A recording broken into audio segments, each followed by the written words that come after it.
Hello, everybody, and welcome into today's episode of the Top Cut Yu-Gi-Oh! Podcast. My name is Sunny. This is your boy Caleb. Woo! All right, Caleb. It is Tuesday, June 15th, on the date that this gets posted. So, what do you got going on? What are we doing? Well, to start with, we got a bunch of news going on. We also have that invitational this weekend, like the full invitational, so there's only 16 players. Right. That's going on right as we're recording. Yeah, I have my phone on Twitch watching the invitational while we record. That way, if anything crazy happens, like something just did, we can give you like an up-to-the-minute update. Like, for example, they just finished up game 1 of round 1, and Elise, the Dragon Link player,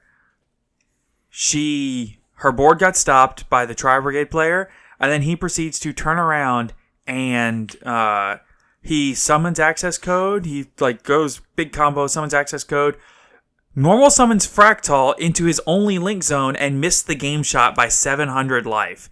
And then the second he normal summoned Fractal, he looked at it and he went to go banish, and then he looked at his field again and went, ugh. And you could just see him grab and start rubbing his temples, and his opponent at least just starts smiling and wow. Whoopsie! Yeah, that was less than ideal. So they're starting game 2 now. Yeah. Good luck to them, as I say. Yeah. Anyway, so let's start off with some news. Oh, and we also have the OCG Banlist to talk about. Yeah, we do. Yeah. Not a lot moving on it. It was 6 cards? Wait, 1, 2, 3, 4, I think 5, 7. 6, 7. Yeah, 7 cards total moved. Yeah, it's not a lot. No, and 4 of them got unbanned. Went from semi-limited to unbanned completely. Yeah.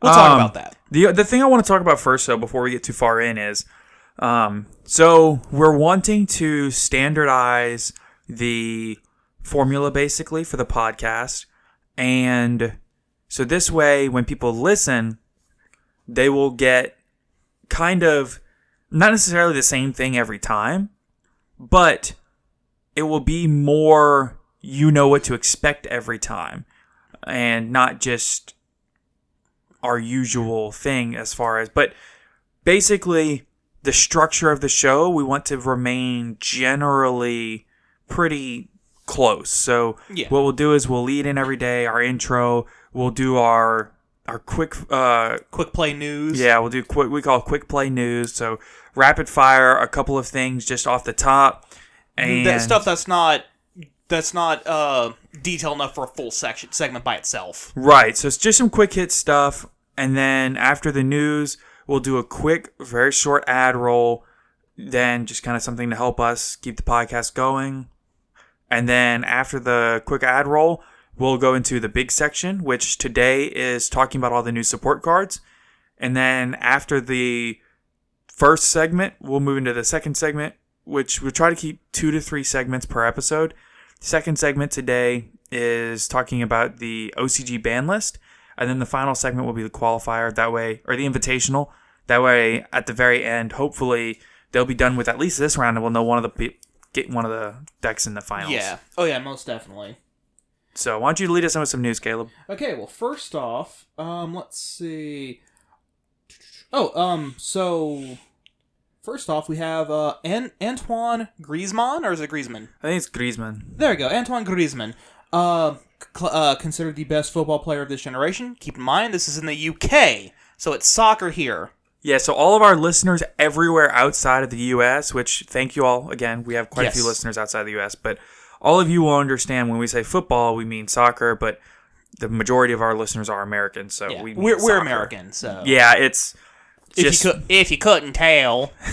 Yeah, it's just kind of part of our linguistics. Yeah, so for us, it's soccer. For us Americans, it's soccer. For everyone else in the UK, it is he's the greatest football player of this generation. Yeah. Has teamed up with Yu-Gi-Oh! And we get a unique card based on him. Yeah, so this was all announced by the EU, Yu-Gi-Oh! Konami of EU. So what I think this is more he's the ambassador for the game for the EU.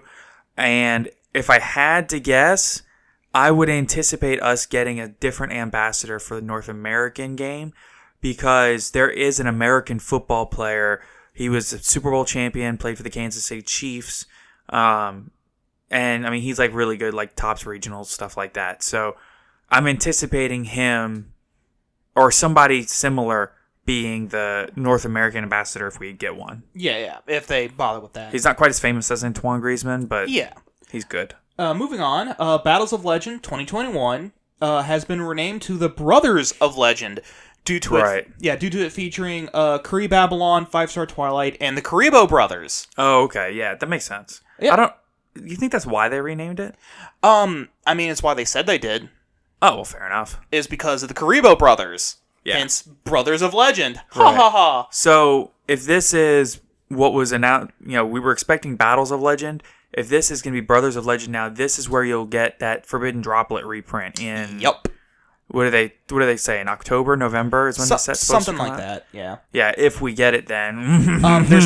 There's also going to be new Ed Ignisser support in Brothers of Legend as well. Right.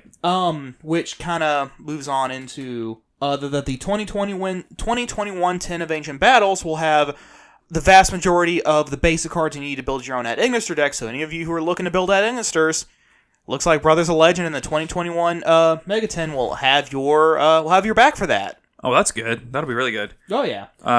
And then we did get the announcement that there's going to be some Utopia support in King's Court, which releases on July 8th. So yeah, sometime in July. I think it's the first or second week of July. Yeah. So basically, the product page updated, and it mentioned that there's going to be new Utopia support in there.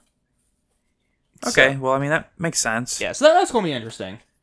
So that's about it for our quick play news for the day. Hey everyone, it's Caleb, also known as Jam the Man, here with our sponsor, Anchor. Anchor makes making a podcast incredibly easy. It has tools that allow you to record and edit your podcast right from your phone or computer, then distribute your podcast for you so you can be heard on Spotify, Apple Podcast, and many, many more. They even let you make money from your podcast right from the very start. Everything you need to make your own podcast. The best part? It's free. So go and download the free Anchor app or go to anchor.fm and get started today. And now, back to the podcast.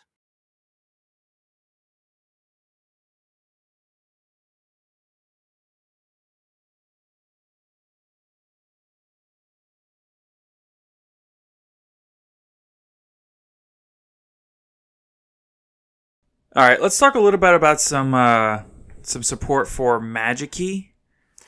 So this is an archetype that I've never heard of. Oh, okay. So the whole deck, the whole deck's based around a vanilla monster named. I don't remember the name of the monster, but it's basically King Solomon, and the Magikey is all the demons of the Ars Goetia. Oh, dude, you lost me. The artwork is really cool, though. I'm here looking at them on the website. So first off, we have the gun that we see the vanilla monster wielding. Greater Magikey Mothtail. Okay.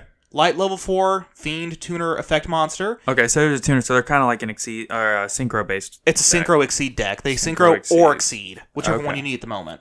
Let's see. You can only use this card's second effect once per turn. Cannot be used as material for a Synchro or Exceed summon unless it's for a Magikey monster. If you control a Magikey monster, reveal this card in your hand during your main phase. You can normal summon a Magikey monster in addition to your normal summon or set. You can only gain this effect once per turn. When this card is normal summon, you can target a level 4 lower normal monster or any Magikey monster in your graveyard and special summon in defense position. That's really good. So keep in mind that the vanilla Magikey monster that you'd use to basically start everything up is level 4. Is level 4 vanilla. So you're supposed to target him. But then you can also target any of your Magikey Synchros or Exceeds that are in your graveyard to recycle them. Or you can also target any other level 4 or lower vanilla. So you might, on a rare occasion, see this card in other decks as well if they run lots of level 4 or lower vanillas.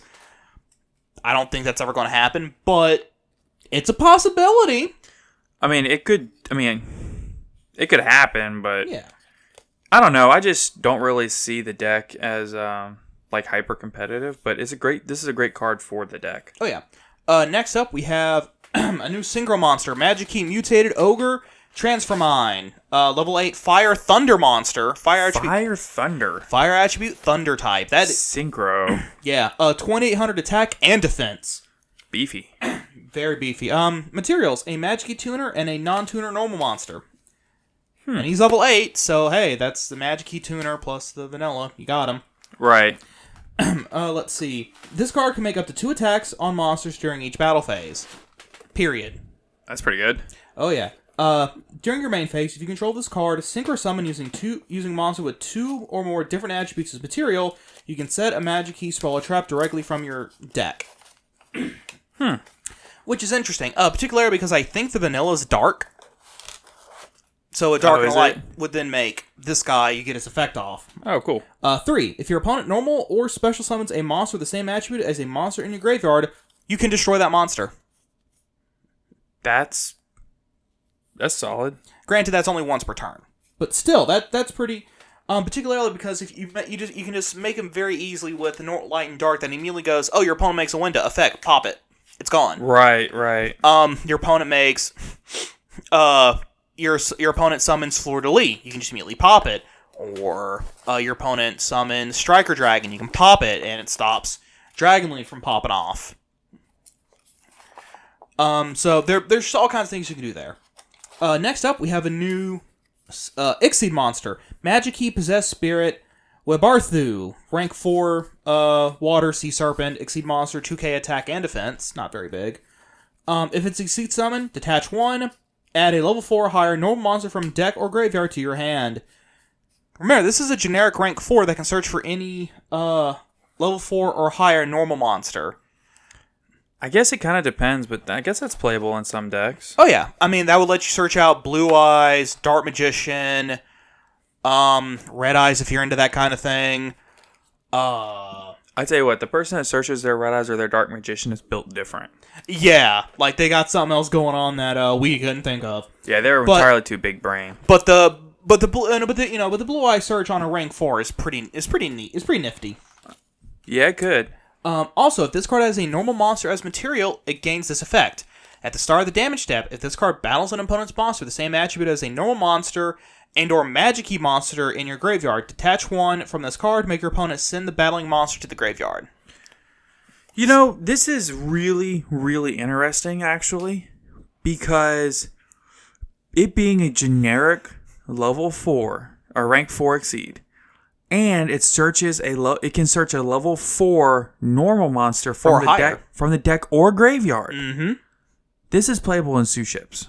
Oh, absolutely. That's something I just now thought about. Oh, yeah, absolutely. And then if you make him using a vanilla monster, he can then pop any battling monsters and attribute. All the Suships are fire, so you're not gonna see that effect too often in Suships, which we'll talk about in a minute. But you will see that a lot in the deck itself. Live update on the Invitational. The Dragon Link Zoo Brigade match is now tied 1-1. Ooh. So they're going to game 3. Alright. Let's see. Next up, we have a quick play spell. Magikey Battle. Target 1 normal monster, Magikey monster, or Magikey Mothtail in your graveyard. Shuffle into the deck. And then if you activated this card in response to the activation of opponent's card or effect, non-token normal monsters and Magikey monsters you currently control are currently unaffected by the opponent's effect.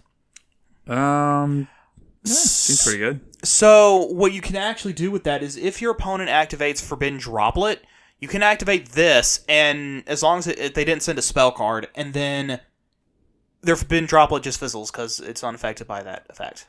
So basically what you have to do is you have to shuffle... Oh, so you shuffle one from your graveyard. Yes, any vanilla monster, a Magikey monster, or Magikey Mothtail. I don't know why they say Magikey or Magikey Mothtail. That would still... But whatever. So you shuffle it from the graveyard to the deck. So basically, if you've summoned the rank 4 and detached one, this card is live. Exactly. So, as long as they didn't discard a spell card for Droplet, then... Yeah, all non-token normals and all Magikeys you control aren't affected. But I mean, obviously, Droplet's not going to affect a normal monster. But yeah, you could do the same thing with Dark Ruler No More. Any trap card that doesn't encounter trap, just about any monster effect. It just kind of blanket protects your stuff for the turn. Well, for the chain anyway, which is neat. Next up, we have a normal trap, Magikey Locking Lock. Tribute a non-token normal monster or Magikey monster. Then target up to 2 normal monsters and or Magikey monsters in your graveyard whose total levels equal 8 or less. Special summon them in defense position. Then you can apply one of these effects immediately. After this effect resolves, Synchro Summon a Magikey Synchro monster. Immediately after this effect resolves, Exceed Summon an Magikey Exceed monster. So it lets you Synchro or Exceed during your opponent's turn. That's nifty. Using materials out of your graveyard. So it's kind of like a weaker version of what's that Zubergate? What's that Zubergate card? Tri-Brigade Revolt. Yeah, it's a weaker Tri-Brigade Revolt. So that's about it for Magikeys. I don't think Magikey's ever going to actually be competitive, but it's going to be fun. It's going to be a fun deck, it looks like. And isn't that really the most important thing? Of course. Now it comes up for the more fun archetype, Suships. Oh, dude, I loved Suships. I love everything about this archetype. I love the art. I love the idea. I love how the Vanilla Monsters flavor text is just a review on sushi, and it's currently the longest flavor text in the game.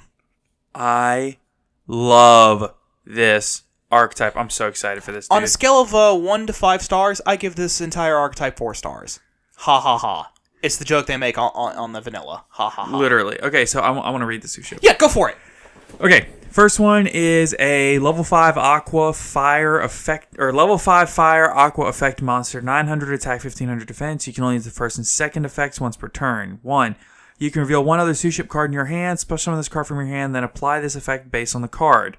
If Rice Suship is the one you showed, you can special summon the revealed monster. Otherwise, place the revealed card on the bottom of the deck. 2. You can target one Suship monster you control. Its LP becomes 4 or 5. Then you can add one Rice Suship from deck to hand. Okay. So, if you have Rice Suship in hand, which is a level 4 normal monster, you can reveal it, special summon this card, and then special summon the Rice Suship. Then, you can either make this card level 4 and overlay into a rank 4, or you can make this card level 5, or you can make Rice Suship level 5 and overlay into a rank 5. Exactly. And the level modulation is exactly what they needed. So that card's really good for the archetype. Oh, wait until you see the rank 5 Exceed they get. Oh yeah, we're getting there. Okay. And the next one is Icefish Suship. So, the other one is Urchin Suship. So this one is Icefish. Level 4 Fire Aqua Effect Monster, 200 attack, 250 defense. You can only use the first and second effect of this card's name each once per turn. If you control Rice Suship or an Exceeds monster that has Rice Suship as material, you can special summon this card from your hand. So as long as you have Rice Suship or a card with it as material, it's a free summon. 2, during your main phase, you can special summon one Suship monster from your hand except for Icefish Suship. Then you can place any number of Rice Suship from your deck or graveyard to the top of the deck in any order. So, essentially, if you have Rice Suship on the board in any capacity, you can special summon this dude from your hand. Then you can detach Rice Suship to activate one of the Exceeds monster's effects. And then you can use this guy to put it back in the deck. Right. And I'll stack all your other copies to the top. Exactly. Which could be good, could be bad. Right. So, the next card is Super Dreadnought Suship Urchin Class 2nd War Dish, which... I love the names. I love the name. Rank 5 Fire Aqua Effect Monster, 2,900 attack, which, hey, for a 2nd class War Dish is pretty good. 500 defense. Materials is 2 level 5 monsters, so it is technically generic. You can only use the first effect once per turn. If this card is Exceed Summon, you can apply these effects based on the monster's used material. Rice Suship, draw 1 card. Urchin Suship, this card can attack directly. So, keep in mind, if you use both Rice Suship and Urchin Suship together to make this card, you get both effects. Right. The second effect, so literally like you just said, if you use Urchin's effect, so special summon Urchin, special summon Rice, make Rice level 5, and overlay into this guy, you immediately draw 1 card, and he's 2,900 attack and can attack directly. Oh, hold on. Oh, and there's a second effect. Well, I was going to say, there's another monster effect that changes that 29. Yeah. This is the second effect. Once per your main phase or opponent's battle phase, quick effect, you can target face-up cards your opponent controls up to the number of Suship monster special summon from the extra deck and negate their effects. Yeah. Granted, it's only during the battle phase. Your main phase or opponent's battle phase. There you go. So you can still so if you can make this, so if your opponent lets you make this after they set up their board, you can negate whatever. You just Dark Ruler no more their entire board. Wait. I looked away for like 2 minutes, and the Dragon Link player got beat in Game 3. It's over. I'm not surprised. So Zoo Brigade is going on to the finals. Yep. Okay. So the last card is Carrier Suship Ice Fish Class Auxiliary Dish. Rank 4, Fire Aqua Effect Monster. Attack 2200, Defense 250. 50. Weird. It's important. Oh, okay. Materials to level 4 monsters. You can only use one effect of this card's name once per turn. If this card is Xyz summoned, you can apply these effects based on the material used for its Xyz summon. Right Suship, draw one card. I notice a pattern. Ice Fish Suship, add one Suship spell or trap from the deck to the hand. Second effect, while there is a face-up card in the field zone, your Suship monster special summon from the extra deck cannot be destroyed by your opponent's card effects. Also, they gain attack equal to their original defense. So he goes up to 2450? And the 2900 one goes up to 3400. Oh, wow. That's pretty big. Yeah. And so if you can put both of these out in one turn, then, I mean... Which the deck can fairly easily do. Right. Oh, and, okay. I meant to do this correction earlier, and I forgot. Oh, okay, real quick. Yeah, real quick, just an aside. The Magikey and the Suships... And the Penguin, all the new Penguin cards that we're going to talk about later. Right, the Penguin support cards. Those are all coming from... What's the name of the set? The set abbreviation is BODE, which I think is... Burst of Destiny. Burst of Destiny, that's what it is. Okay, so, a correction from last Friday's episode. I said... wrongly, that the new Chaos set, Battle of Chaos, I said was the set after Dawn of Majesty. I was wrong. It's Dawn of Majesty, then Burst of Destiny, and then Battle of Chaos.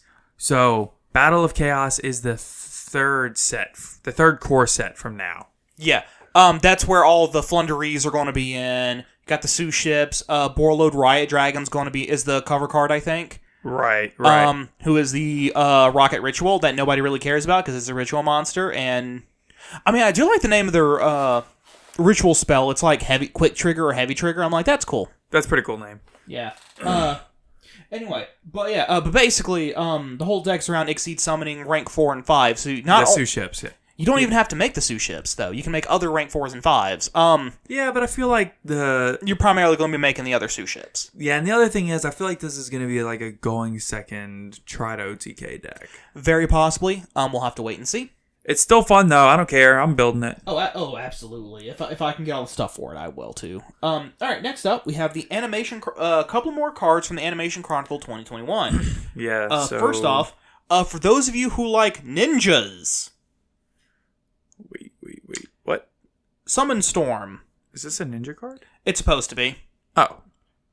Let's see. You can only use this card's second effect once per turn. Pay 800 life points. Supposed to summon a level 6 or lower wind monster from your hand. 2. During your main phase, except the turn which card sent to the graveyard, you can banish a card from your graveyard. Supposed to summon a level 4 or lower wind monster from your hand. Seems just like a generic wind support card. It's a generic wind support card, but it's supposed to be for ninjas. It was used in the anime by the guy who used the ninja cards. Oh, okay. But I mean, like, realistically, you could use this in, like, Lyrilisc. Yeah, or Flunderies.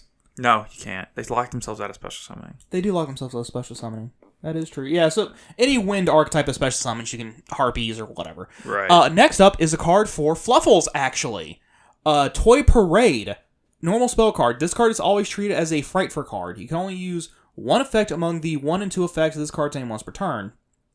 1. Target one dark monster you control that was special summoned from the extra deck. This turn, you can only declare attacks with that monster. Also, each time it destroys a monster by balance it to the graveyard, you can attack again in a row. I mean, hey... So make a big old tiger and just beat. Mm-hmm. Just beat over their entire board. 2. If you control a fairy monster, you can banish a card from your graveyard, add a level 4 lower dark monster from your graveyard to your hand. So, I cannot stress enough. This is not bad. Yeah. I also really enjoy the artwork because, you got Princess Cologne on there, you got Block Golem on there, you got the Fluffles on there. You have all the little, the graceful dice dude. Yeah. It's like a whole little city of him. Yeah, just a whole little city of all the little different toy monsters that we've had throughout the years. It's really cute. And this card is a bonkers extender for that deck, too. The first effect where you can attack again in a row is actually not that great because the deck already has cards that attack over and over. But if you control a fairy monster, you can banish it from your graveyard, add a level 4 or lower dark monster from grave to hand. That's kind of bonkers because, sure, you can only use one of the 2 effects per turn, but the deck already runs 3 copies of Foolish Burial Goods. Yeah, it's unnecessary, but it's nice. So what I'm saying is you can dump this card to the grave really easy to use the... If you control a fairy, you can banish it from your grave, add a level 4 lower dark monster from grave to hand. So, which would be all the edge imps. Literally all of them, yeah. So you can take one of the edge imps, like Edge Imp Chain, put it back in your hand, and then when it gets sent from your hand to your graveyard, you can search a Fright for card, like Fright for Fusion, Fright for Patchwork. Or this card if you're going for game. Right, because it's always treated as a Fright for card. Yep. So... That's interesting. Cool. They got a couple of reprints that they announced in here too. The Great Emperor Penguin, number 34, Terabyte. We'll get into Great Emperor Penguin in a minute. But yes, and then you're also getting number 4 Terabyte, who isn't great, but I do like how they're giving him another reprint.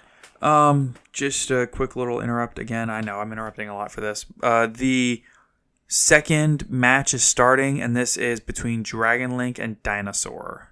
Yeah, I don't know. We don't know if it's Scrap Dino. We just said Dino. Yeah, I guess we'll find out here in just a moment. Oh, yeah. Next card out of the animation set is Penguin Sword, Equip Spell. First off, the artwork is Penguin Soldier holding up the sword like he's shouting, "I have the power!" Yeah, it's a very He-Man looking artwork. It's fantastic. It can only be equipped to a penguin monster. You can only use the 3 effect of this card's name once per turn. First off, the equipped monster gains 800 attack. One issue the Penguins has is they're not very big. This kind of helps that a little bit. Yeah, it does help a little bit. 2. When the equipped monster inflicts battle damage to your opponent, return 1 card your opponent controls to their hand. That's... very Penguin effect. Yeah. 3, which is the once per turn effect. If a face-up card or cards your opponent controls leaves the field by the effect of a Penguin card, including itself, by the way, and it is returned to the hand or banished, negate the effects of that card, as well as the activated effects and effects on the field of monsters with the same original name until the end of the turn. So, basically, you can return any card to the hand, but if you use a monster card, then you negate that monster card's effects until the end of their turn. So, basically, if you're able to, stop them and send a starter back to their hand, then you can... keep them from using it as a starter the next turn. Exactly, because the effect is negated. It's great. Right. So speaking of penguins, we got a bunch of new penguin support. Yeah, a bunch of them. Yeah. Okay, so first off, I want to start by mentioning Great Emperor Penguin and what he does. Yeah, I don't even know what that card does. Okay, so he's a level 5 penguin. You can tribute him. He can tribute himself off to immediately special summon 2 penguin monsters out of your deck. Okay. So, in the past, what people would do is if they could somehow cheat him on the field because he's level 5, that is important for some of the support in a minute, is they treat him off to summon a tuner penguin and a non-tuner penguin and immediately go into Penguin Brave. Right. So, keep in mind, he's level 5. I'll bring it up when it becomes important. So, first off, we have a new level 5 Water Aqua Tuner, Penguin Champion, or Penguin Luminary, or Penguin Adventurer. Yeah, this one's going to depend on translation. Yeah, because they can't call him Penguin Hero, which is what he is. Right. Because then he'd be a hero card. Are you serious? Yes, they can't call him Penguin Hero. Wow. 1800 attack, 600 defense. Keep in mind, he's level 5. You can only use the first and second effects of this card's name once per turn. It cannot be used as synchro material except for a synchro summon of a water monster. If a monster becomes set on your field, you can special summon this card from your hand, then increase its level by 1 or 2. Which is pretty easy in the Penguin archetype. The whole vast majority of the archetypes are flip effects, so literally set, special, boom. It gets better. 2. Target 1 face-down defense position monster you control, change it to face-down defense position. and its effects are negated unless it's a penguin. So literally, you can set a card like Penguin Soldier, then Special this guy, flip your Penguin Soldier, activate its effect, and then return 2 cards your opponent controls to the hand, and then Synchro Summon. And then Synchro Summon into Penguin Brave. Whatever you need. He can be level 3, 4, or 5. Yeah. But the only stipulation is that whatever you synchro into has to be a water monster. Yeah, but you can go into Bryonic. Oh yeah, just one example. I mean, there's plenty of great water synchros. Oh yeah, but Penguin Brave just because it's a penguin. Okay, next up, I want to do this one. You do this one. Okay, I really love this. Penguin Ninja. The artwork for this card is a little penguin wearing like ninja garb doing a front flip. Ugh. If you want to see all these cards artwork, if you have a copy of Penguin Brave, pull it out. It's the monsters up front. It's the 3 monsters up front. What we're talking about. Is it really? It's really them. Which tells me that later we'll probably get the back 2. That makes me so happy. All right, Penguin Ninja, level 3 water aqua flip effect monster.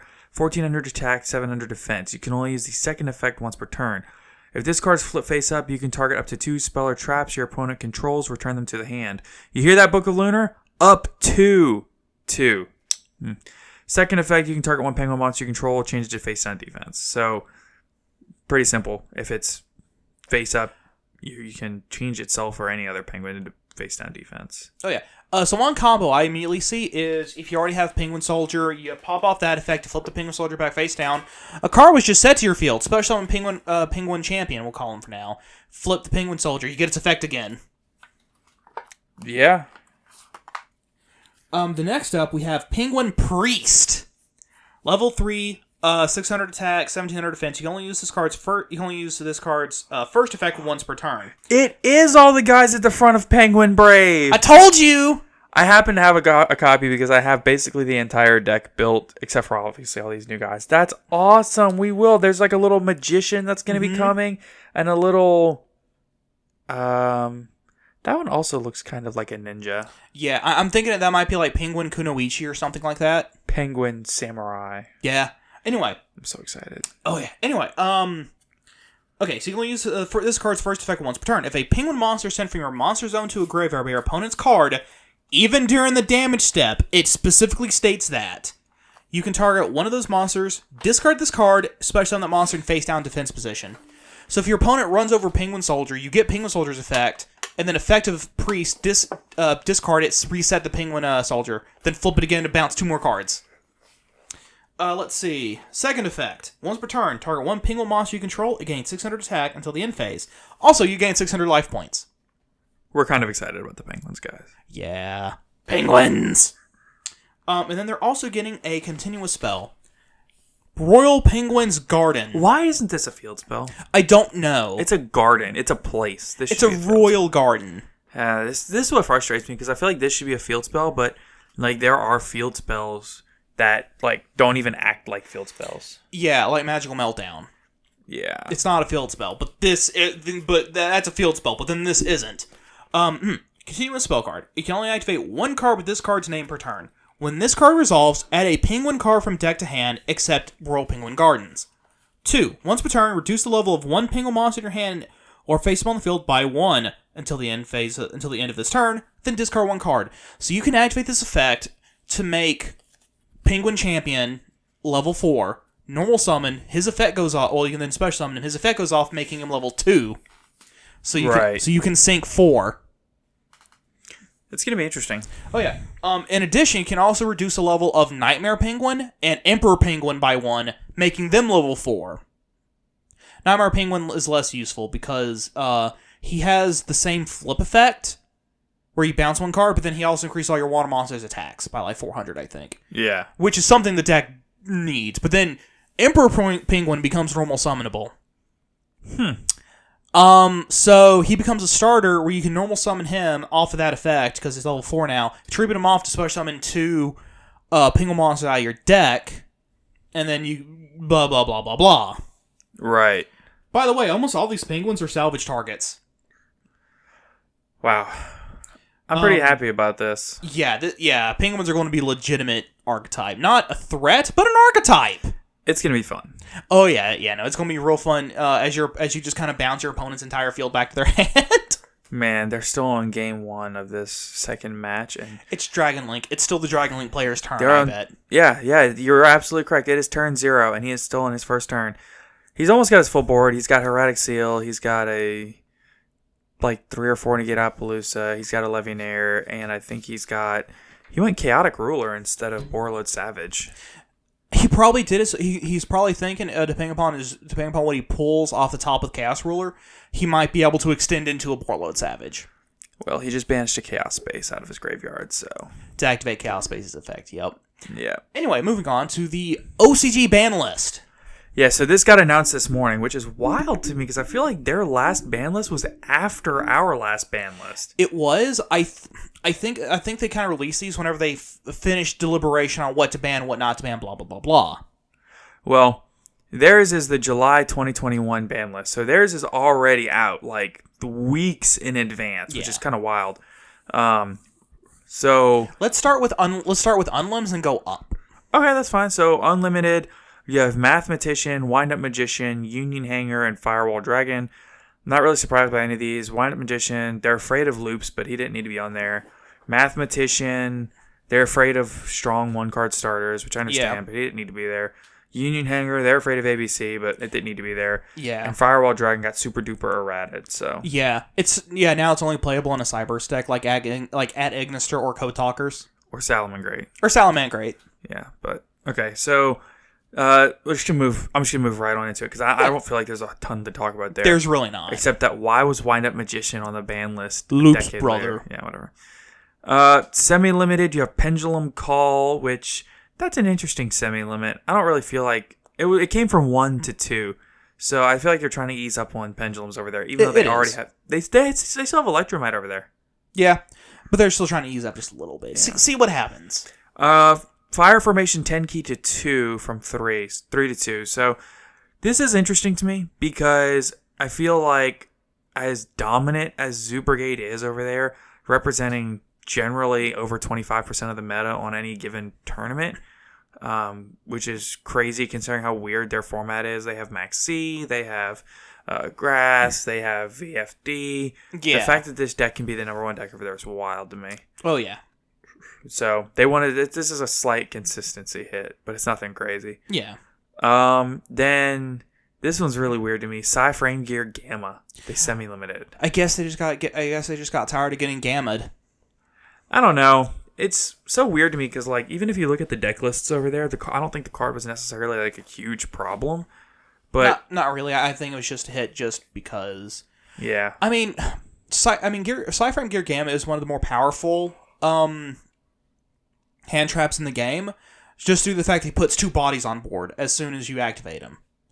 And it's a tuner and a non-tuner, letting you go into a sync for 6. You can link 2. There's a lot you can do there. So I'm thinking that has to do with it, maybe. The game's over. What? Game 1 ended. Oh, I guess Dragonlink made his board and the Dino player couldn't break it. Maybe? I don't know. Haven't really been paying attention. Anyway. Yeah, I didn't pay that close attention. So, did anything change on the limited list? If I recall, nothing got limited, nothing got... Well, I did want to talk about Gamma a little bit more. It's so weird that they would limit Gamma because you're already running... Yeah, that's what I meant. You're already running a brick in Driver. Why are you... Okay, you know what? I am done with that.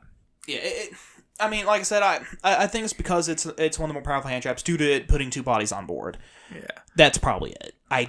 There's probably more into it, because, we're not part of those discussions, so we don't know. Yeah. Limited was nothing like you said, and they had 1 ban, which is Zodiac Trident. It went from 1 to 0. Yeah. Rebanned on the Trident. Yeah. The heavy hitter for Zodiac goes down for the count once again. Yeah. This has some pretty major implications for the upcoming ban list. Implications, not... It could, but you have to remember, I don't think Zodiac Tri-Brigade is near as big of a problem over here as it was over there. Oh, not at all. I mean, we're talking 25% plus representation rate at any given tournament over there. Yeah, but I mean, if we were to hit anything, I think we would put Tenki to 1. if anything. You would think. Based on that card survived at 3 all the way through Zodiac format. I know, which is surprising. But yeah, like if this suggests anything, it implies. Keep in mind this implication of a possible TCG Trident ban and a limiting or straight up ban of Tenki. I just don't see them doing that much to it over here. I don't think Trident is really the issue because it's Zeus, if anything. If any one particular card, and it's too new. Trident doesn't affect Zeus because even if you get that one extra material, you're going from a 4 material Zeus to a 5 material Zeus, which is pointless. Right, in that deck anyway, because you run 4 names. So you run 1 Trident, 1 Borbo, 1 Tiger Mortar, 1 Chakanine, and so obviously you have whatever you summon at the bottom. The only way that this hurts you any is you can't Trident pass, use the material on Trident, and then go up into Borbo, up into Chakanine, up into Tiger Mortar, and then make a 4 material Zeus after getting a Trident pop. But at the end of the day, it's still not the biggest deal in the world. No. Because this doesn't hit the Zodiac Tri-Brigade deck. It hits pure Zoo. Yeah. And the Tenki hit kinda hurts a little. Yeah, you can't search Fractal off Tenki anymore. Or you can't search it as consistently. But but again, it's consistent. Running 2 versus 3 is like a 30% chance to open a card versus like a 22% chance to open a card. So it's not even like that big of a consistency hit, in my opinion. Yeah, but that's why I think if they would hit anything, it'd be Tenki to 1. Because then that's a pretty major hit. Because you're only running 4 copies, and then you're essentially running 4 copies of Fractal instead of 5 or 6. Right. So that's about it for the OCG Banlist. Like I said, they didn't hit a whole bunch, not a whole lot of movement, which is unfortunate. Well, the implications of it are unfortunate anyway. Yeah, I don't know. I just don't think that they're going to hit the same things over here. Again, no, they rarely do. But usually keep in mind, this is usually, you can kind of half infer what they might do. Gives you an idea on where their mind is while they're talking about it. You know what I mean? Yeah. I guess, but to me, you have bigger problems over here. You know? Absolutely. I think Dragon Link still needs to be hit. As you can see, it's representing half of top cut in this tournament that we're watching right now. Which we'll get into what the full 16 player deck lists are. Well, not the deck lists themselves, but what decks are actually being run. The full breakdown. Yeah. The thing is that if you were to look at the full 16 player base breakdown, the top 4 does not represent everything else, the other 16, which is interesting. Yeah, it really is. Okay, really weird. So let's just go ahead and do a full move into there. So first off, we have the Remote Duel Invitational North America, right? Yes, this is the North American Invitational. Yeah. So there's only 16 players in this entire tournament. Yeah, because you had to top like an extravaganza or a remote duel qualifier or something like that to get in this tournament. So first, so here are the decks in a list from most to least ABC order. We have 4 Prank Kid decks, 3 Dino. I don't know how many of those are Scrap Dino. If any of those are pure Dino, just hit Dino. 3 Zoo Brigade. I would like to point out the one in finals is 100% Scrap Dino. Okay, there's or semifinals. Yeah. And then we have 2 Dragon Links, but one is Dragoonity Dragon Link, which is considerably different from Dragon Link, especially Chamber Dragon Link, which runs the Chambermaids. 1 Drytron, 1 Fluffle, 1 Numeron, and 1 Zulich. It's so interesting to me. Okay, here's the thing. You can run a different deck in the Invitational that you ran somewhere else. Mm-hmm. So this is just what they decided to bring to this tournament today or yesterday. So, just because in this 16-person tournament there was a Numeron deck, doesn't mean that's what they ran to get in. Right. They could have gotten this far and said, you know what, I'm just going to have fun with this one. Yeah, they could have been with Fluffle or whatever. Yeah, they could have been, up to this point, they could be running stuff like Invoke Shadow Dogmatica or something like that up to this point, decided at the last minute, I'm going to switch. So those were all the duels day 1. Day 2, which is happening right now as we speak, right, is the actually round 2 of the top 4 cut, which is Elise D playing a Dragoonity Dragon Link versus Samuel C playing Zoo Brigade. For round 1, which has already ended with Zoo Brigade winning, yeah? Yes. Yeah, Zoo Brigade won. So, congratulations to Samuel. And then Mike T, who is playing regular Dragon Link, versus Angel S playing Scrap Dino. Right. So, and Mike T with Dragon Link got game 1. So, okay. Yeah. So, as we said, like I said though, the fact that half of the top 4 in this situation is Dragon Link, it's both the Dragon Link players that were in the tournament to begin with.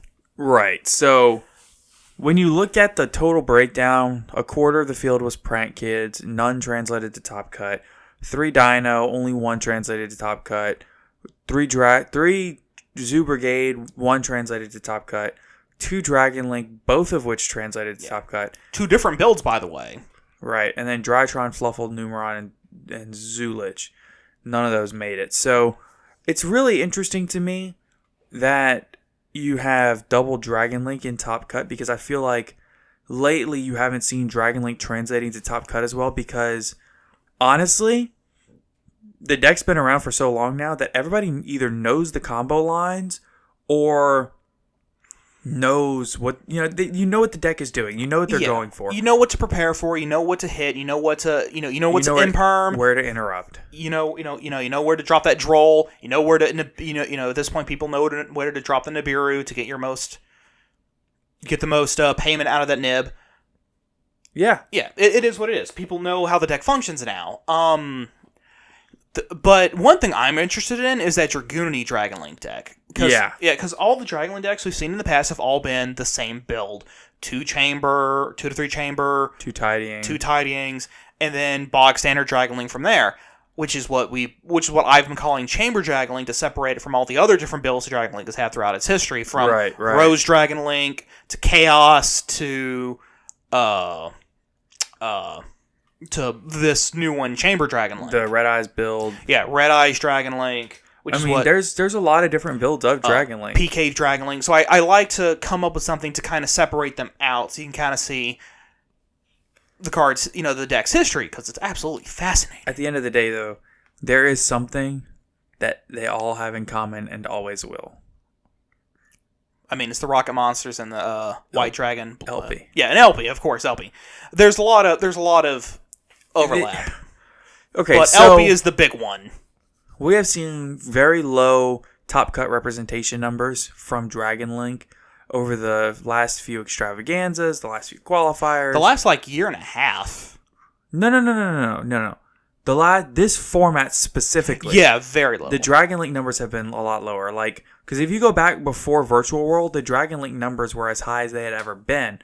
But then you had a ban list where Link Cross got banned. You had a ban list, then Virtual World came out and they could turbo VFD, became a control format. And Dragon Link really didn't do a lot for a whole format. And then as soon as they couldn't, because it was a control format. And then as soon as VFD got banned, Dragon Link went right back to being the best deck because they were completely untouched. So now you see their numbers start dropping again, and you have to wonder, are Dragon Link...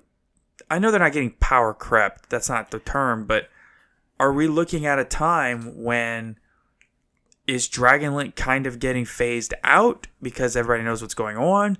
Or is he just getting played less because people are tired of playing it, they want to play new stuff? Or is it still just the best deck and still needs to get hit hard on the ban list? I think it's D, all of the above, a little bit of all the above. That's fair. Walk me through how you see Dragon Link. Okay, I mean, on the Dragon. Right. Well, and at this point, it's such an interesting juxtaposition. Oh yeah. Okay. So of course, like I said, everyone already knows how to play Dragon Link, so people are less likely to play the deck because everyone already knows how to counter the thing. Oh my god, that's gross. What just happened? The Dino player, his end board was Scrap Wyvern, UCT, and Abyss Dweller. And he UCT'd, the Dragon Link player got 2 cards on field, and then he UCT'd them. He Dwellered in standby. Mm-hmm. And then he UCT'd them, so he's got 2 face down monsters on his field, one of which is right below one of his link zones. And the guy normal summoned Safer, and he let it go through. and he also has an Imperial Order flipped up. So he's got UCT booked half his field, and he's got Order, and he's under Dweller. Just Dragon Link players in for a rough time. Yeah, I mean, there's still plays he can make, but not a lot of them. Not a lot. It's definitely cut off a good chunk of his options. Oh, and he flipped the Imperial Order when the Dragon Link player activated Dark Ruler. So he Dark Ruler chain Imperial Order. Yeah. Oh, that's brutal. Oh, hey, remember that game where you did exactly that? Oh, yeah. And I went, okay, chain quick launch. Yeah. I'll never forget that. Okay, so back to the specific discussion at hand. Okay, so like I said... Still won that game, though. Yeah, so like I said, so everyone already knows how to counter Dragon Link. Some people are even maining cards specifically to counter Dragon Link. Right. So people are going to make the meta call going, I'm not going to play the deck that everyone's preparing for. Right. That's one. Two, again, there's a lot more decks out there. Yeah. So then some people are getting bored with the deck and wanting to move decks. Number three is so that kind of goes in. Number three kind of goes in hand with the whole it getting phased out. Right. It's people getting bored of the deck and moving on to something else. It's really a lot of it is that the deck is just. It was so well represented in the meta that people at that point became a meta call not to play it. Exactly. So then eventually what's going to happen, I think, which we'll get into that part of the discussion later, is that if nothing happens to the deck on the ban list, people are you're gonna see Dragon Link kind of go lower and lower in usage until there's like one deck per tournament. And then people are going to stop maining and siding stuff specifically for Dragon Link, because who plays Dragon Link anymore? And here we are with Dragon Link representing a half of Top Cut. And then it's going to swoop back up again, because then people are like, oh, no one's maining for the deck anymore. Plus, you also have some new cards that might come out that'll also help boost the deck.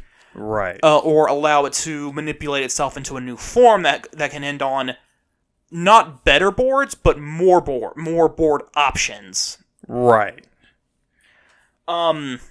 To that effect, as far as the ban list is concerned, I'm thinking 50-50. LP gets hit.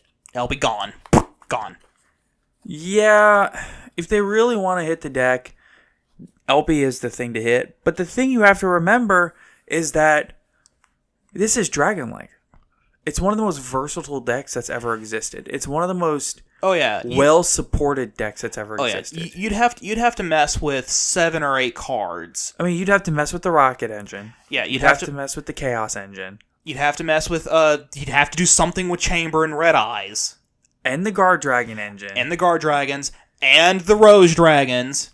I mean, to realistically stop this deck in its tracks, the honest to God, the only thing that you could really do here, ban LP, limit Quick Launch, limit Rocket Tracer.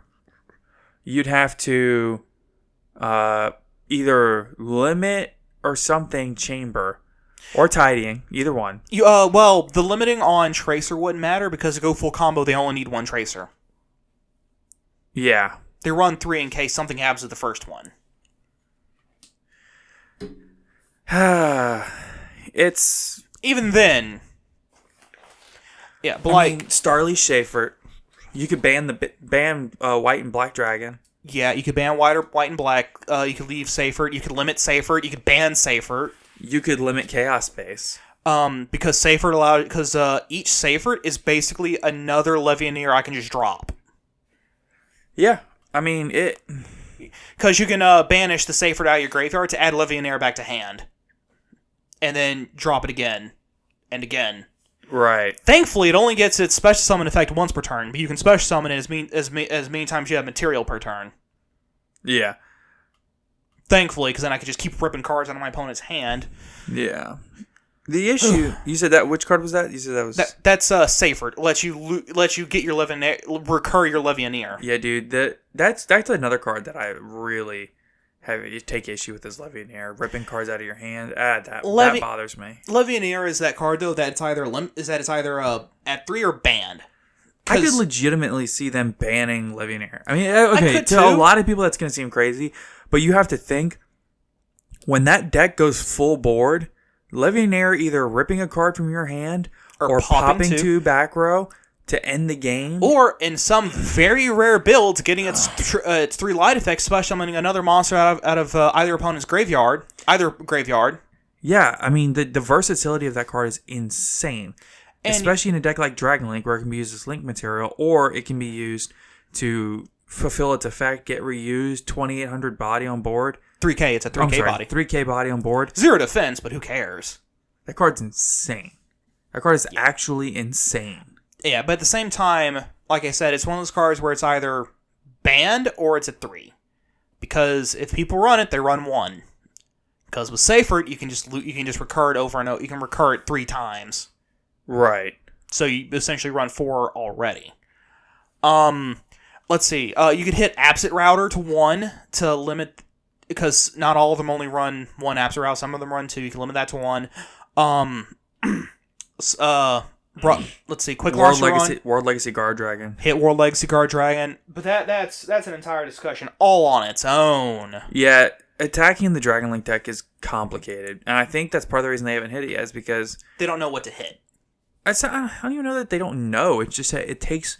It's not a 1 card end it. You know what I mean? Yeah, because like let's say they ban LP, they'll probably just mutate, use some of their older stuff, probably lean more into the rocket stuff, maybe start running the Rose Dragons again. Dino won game 2, so it's tied going into game 3. Ooh, that's oof. Yeah.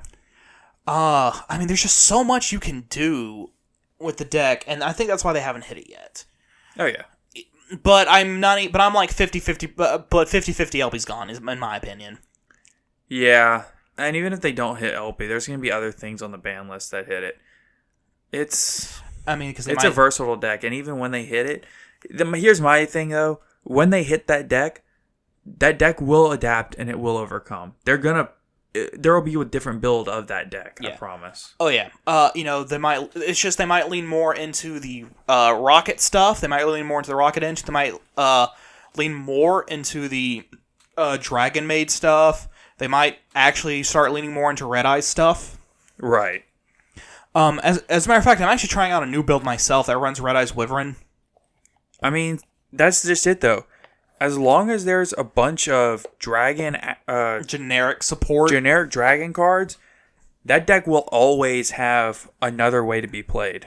Yeah, granted, it's not going to be near as good, but it'll still be a threat because you still have to deal with Borload Savage, Appaloosas, particularly with the Phantom Knight build, which will literally use Tracer early. Yes, they're locked into Dark, but then they'll make IP Masquerena, and then at the beginning of your opponent's main phase, effective IP, make a 3 or 4 negate Appaloosa. Exactly. The deck is a problem. Yeah, but I mean, every deck's got its problems. I like how you chuckled before you said, I'm not supposed to be biased. Yeah. That was my bias. I was kind of showing that every deck is a problem in some shape, form, or fashion. But that deck's a big problem. And that's a big but. That deck's got a lot of problems. That deck causes a lot of problems. Yep. So. All right, everybody. Well, that is going to wrap us up. We've been rambling for a while. Yeah, I think it'll be all right. Yeah, it'll be fine. So, Caleb, you have anything else you want to take us out on? Nothing else I can think of. All right, everybody. Be sure to follow us on Twitter at Top Cut Podcast. We are always giving updates about when the podcast comes out. We're always, we're very active in the Twitter community. Be sure to follow me at That Chumley. Be sure to follow Caleb at JamTheMan17. Reach out to us. Talk to us. We are checking it literally all the time. And I think that's it. Be sure to follow and subscribe to the podcast on whatever platform you're listening on. And just know that we really appreciate you, everybody that listens. We've gotten a good base of listeners, and we're moving along a lot faster than I think either of us thought we would. But we're very thankful for it. Oh yeah, by and large, far faster.